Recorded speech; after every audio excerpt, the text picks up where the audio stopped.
Gimana Pak? Ini saya ngantar surat. Ah, Atas nama Tota ada? tidak tanpa izin saya. Kalau mau antar, saya terima. Ya udah. Tidak tanpa izin saya. Iya. Udah? Bapak kan nggak mau tanda tangan selama ini. Bukan nggak tanpa izin saya. Saya apa yang saya tanda tangan? Coba Pak. Tapi Bapak terima ini, nerima ya? Dikasih, saya kasih, saya terima.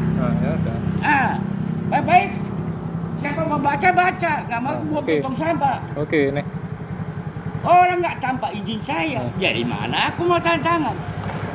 Tanpa izin kayak mana? Iya.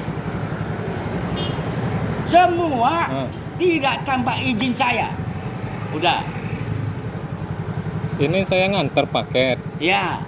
Nah, ini Bapak mau bawa balik nggak bawa balik? Saya sudah bilang tidak tanpa izin saya semua apa perbuatan.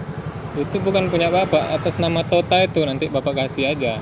Iya, tidak tanpa izin saya. Kenapa bisa begini? Kita harus tiap bulan, weh. Ya udah Bapak mau Bapak buang, bakar Bapak.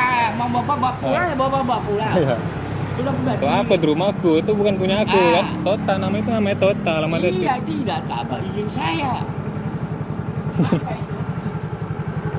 Enggak Bu, ngantar surat. Ya udah tinggal terima aja, nggak mau tanda Iya, tidak tanpa izin saya. Tanpa izin saya apa mau ku terima? Oke. Mana pernah sama saya? Kan nggak mungkin. Heng, ada heng. Gila.